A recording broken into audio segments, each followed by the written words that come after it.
ప్రాబ్లమ్స్తో పాటు మధ్య మధ్యలో టెక్నికల్ పాయింట్స్ కూడా చెప్పుకుంటూ వస్తాను అనేసి.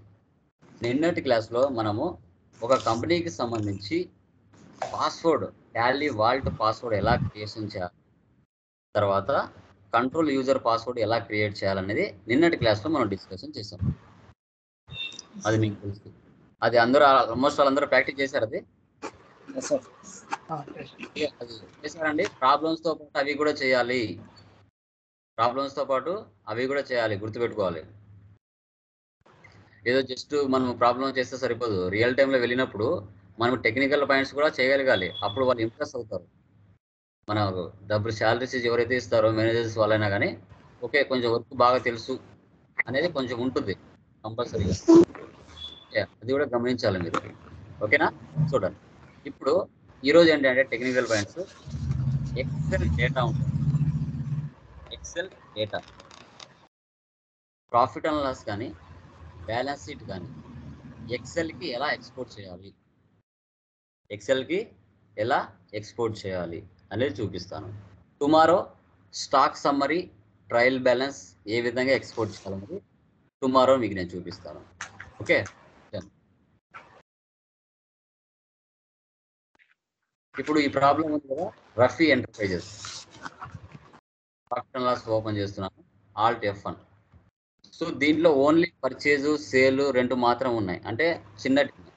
ఓకే, దీనికి రిలేటెడ్గా వేరేది తీసుకుంటాను. కంపెనీలోకి వెళ్తున్నా, వేరే కంపెనీ తీసుకుంటున్నా. ఆల్రెడీ ఎగ్జిస్టింగ్ కంపెనీ ఉంటుంది కదా మన దగ్గర, అవి తీసుకుంటాను. For example hospital accounting traders. Okay, Neha traders తీసుకుంటున్నాను అనుకో. దీంట్లో ఎలాంటి ఎంట్రీస్ లేవా? దీంట్లో ఎంట్రీస్ ఎందుకంటే కొన్ని ఎక్స్ట్రా ఉండేది తీసుకుంటే బాగుంటుంది.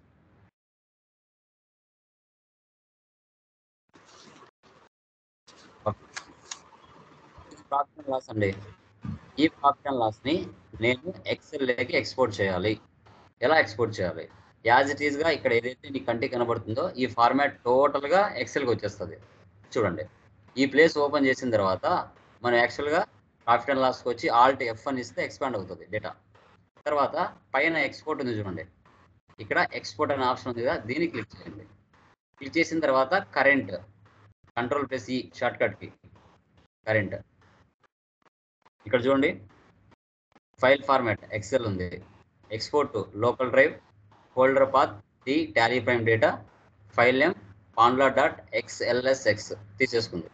ఇక్కడ ఒకసారి ఎక్సెల్ కాకుండా వేరే ఫైల్స్ ఉంటాయి. అప్పుడు ఉన్నప్పుడు దాన్ని మార్చుకోవాలంటే ఏం చేయాలి? కాన్ఫిగర్లోకి వెళ్ళాలి. వెళ్ళిన తర్వాత ఇక్కడికి రండి, దీని మీద క్లిక్ చేయండి. క్లిక్ చేస్తే ఇక్కడ చూడండి HTML ఫార్మాట్ ఉంది, JPG ఫార్మాట్ ఉంది, PDF ఫార్మాట్ ఉంది, XML ఫార్మాట్ ఉంది, ఇలా రకరకాలు ఉన్నాయి. మనకు కావాల్సింది ఏంది? ఎక్సెల్ కాబట్టి ఎక్సెల్ తీసుకో. JPG అయితే JPG తీసుకోవాలి. మనం ఎక్సెల్ సెలెక్ట్ చేద్దాం.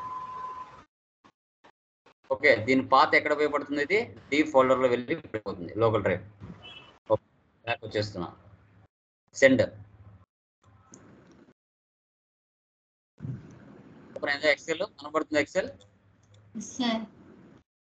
సో దీనికి కావాలంటే మనం అమౌంట్లో మాడిఫికేషన్ చేసుకొని, ఓకే దాంట్లో ఉండేది కాకుండా ఏమైనా మాడిఫికేషన్ చేసుకొని మార్చుకోవచ్చు అమౌంట్స్. మీ చాయిస్ అది.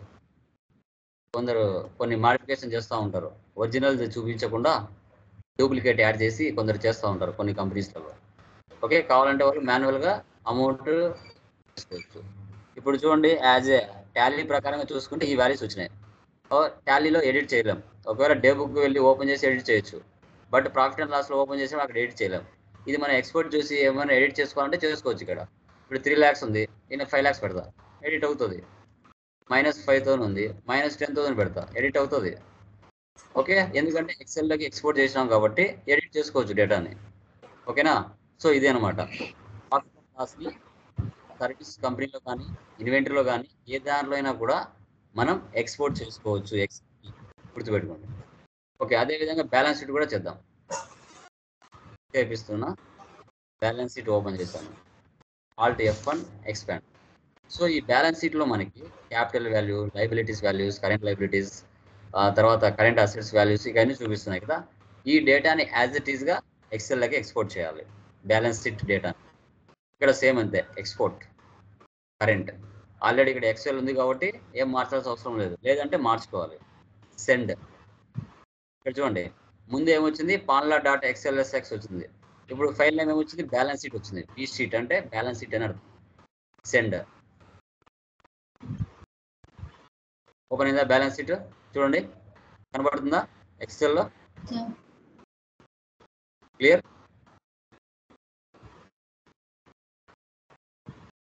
ఓకేనమ్మా, కనబడుతుందా?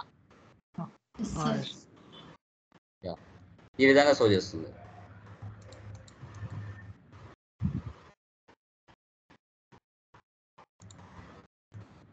ఓకే, ఏమైనా మాడిఫికేషన్ చేసుకోవాలంటే చేసుకోవచ్చు. ఇది అండి, ఈ విధంగా ప్రాఫిట్ అండ్ లాస్ కానీ బ్యాలెన్స్ షీట్ కానీ ఏ విధంగా మనం టాలీ నుంచి ఎక్సెల్కి ఎక్స్పోర్ట్ చేయొచ్చు, ఒకవేళ అమౌంట్లో ఏమైనా మాడిఫికేషన్ చేసుకోవాలంటే ఎలా చేసుకోవచ్చు అనేది కూడా నేను మీతో డిస్కషన్ చేయడం జరిగింది. సో చెప్పండి సార్. సేమ్ టాలీలోంచి పీడిఎఫ్ కన్వర్ట్ చేయాలంటే సేమ్ ప్రాసెస్ సార్? అంటే అక్కడ మనం పీడిఎఫ్ ఆప్షన్ తీసుకుంటాం అంతే కదా సార్? అంతే అంతే. సో అక్కడ ఎక్సెల్ తీసేసి జేపీజీ లేదంటే పీడిఎఫ్ ఎలాగైనా మార్చచ్చు.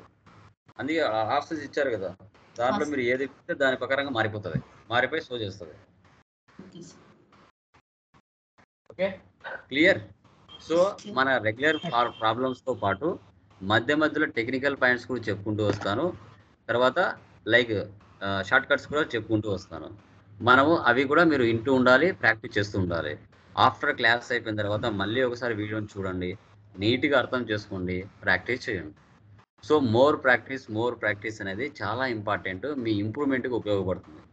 ఎక్కువ ఆ పదాలను చూసి చూసి చూసి నోటితో పలికి పలికి పలికి నోటికి వచ్చేస్తాయి. ఏదైనా ఒక సాఫ్ట్వేర్ నేర్చుకున్నామంటే ఎక్కువ ఆ పదాల మీద, ఆ వొకాబులరీ మీద మైండ్ సెట్ మనం పెట్టుకోవాలి. ఆ వొకాబులరీ అనేది మైండ్లోకి వెళ్ళిందంటే రేపు ఇంటర్వ్యూ పాయింట్ ఈజీగా అర్థమవుతాయి. వొకాబులరీ అనేది చాలా ఇంపార్టెంట్. ఏ లాంగ్వేజ్కి సంబంధించి, ఆ సాఫ్ట్వేర్కి సంబంధించి ఆ లాంగ్వేజ్ వొకాబులరీ మన నోటికి రావాలి. కళ్ళతో చూస్తే సరిపోదు, వాటిని 1-2 సార్లు పలకాలి. అప్పుడే మనకి సబ్జెక్ట్ అనేది మనకి నోట్లో ఉంటుంది, నానుత. అది ఆ పదాలు, ఆ వొకాబులరీ అనేది చాలా చాలా చాలా చాలా ఇంపార్టెంట్. వొకాబులరీ బాగా నేర్చుకోండి related to software. A software సంబంధించిన ఆ సాఫ్ట్వేర్, అకౌంట్స్కి అయితే అకౌంట్స్, పైథాన్కి అయితే పైథాన్, పవర్ బిఐ అయితే పవర్ బిఐ, సంథింగ్ ఏ దేనికి రిలేటెడ్ దానికి సంబంధించిన వొకాబులరీ బాగా నోటికి రావాలి. తర్వాత మాట్లాడగలగాలి, చెప్పగలగాలి అడిగిన క్వశ్చన్స్కి. Then you will get automatically a job. అది ఓకే అండి, డన్. ఇంకేమైనా డౌట్స్ ఉన్నాయండి? Any doubts? Clear sir? So tomorrow నుంచి మనం ఇన్వెంటరీలోకి ఎంటర్ అవుతాం. చెప్పండి సార్. ఇది పర్చేస్ ఉంది కదా సార్, పర్చేస్ ఒక 30 డేస్కి క్రెడిట్ ఇస్తామనేసి తీసుకుంటే అది ఎందులో పోస్ట్ చేసుకుంటారు? F7లోనా లేకపోతే పర్చేస్ క్రెడిట్ మీద తీసుకుంటారు? అంటే ఎట్లా, స్టాక్ ఉందా లేకపోతే జస్ట్ ఊరికి నార్మల్ స్టాక్ తీసుకుంటాం సార్. చెక్ ఏమో 30 డేస్ కనేసి క్రెడిట్ బేస్ మీద తీసుకున్నాం అనుకోండి. సో పర్చేజ్ లోనే ఎంటర్ చేసుకోవాలి. పర్చేస్ లోనే. స్టాక్ ఉందనుకోండి, స్టాక్ అంటే ఏంటి, ఇన్వాయిస్ లో ఐటమ్స్ అవన్నీ ఉన్నాయనుకోండి, అప్పుగానే ఎంటర్ చేసుకోండి. వాళ్ళు ఎప్పుడైతే డబ్బులు ఇస్తారో ఆ డేట్లోనే ఎంటర్ చేసుకోండి. 30 డేస్కి ఇచ్చినా 10 డేస్కి ఇచ్చినా అలాగే మెయింటైన్ చేసుకోవాలి, ప్రాబ్లం ఏం రాదు. అంటే జనరల్లో ఏంటంటే జర్నల్ ఎంట్రీస్ ట్రాన్సాక్షన్స్ ఏంటంటే నోటు లెక్కలు అంటారు అవి జర్నల్ అంటే. ఓకే, మనం ఎవరికైనా డబ్బులు పే చేయాల్సిన ఉన్నా, లేదంటే అవుట్ సైడ్ పర్సన్స్ మనకు పే చేయాల్సినవి ఉన్నా జర్నల్లో పోస్ట్ చేసుకోవచ్చు. బిల్స్ పేయబుల్ అని, లేదంటే బిల్స్ రిసీవబుల్స్ అని పోస్ట్ చేయొచ్చు. అలా కూడా ఎంటర్ చేసుకోవచ్చు. అవేంటి, నార్మల్గా వితౌట్ ఇన్వెంటరీ లేకుండా నార్మల్గా పోస్ట్ చేయొచ్చు. బట్ అవి ఎలాంటి ఫైనాన్షియల్ స్టేట్మెంట్స్కి ఎఫెక్ట్ చూపించదు జర్నల్ ఎంట్రీస్. ఓకే, అట్లా. ఓకే అమ్మా, ఎవరికైనా డౌట్స్ ఉన్నాయా? Any doubts? యా.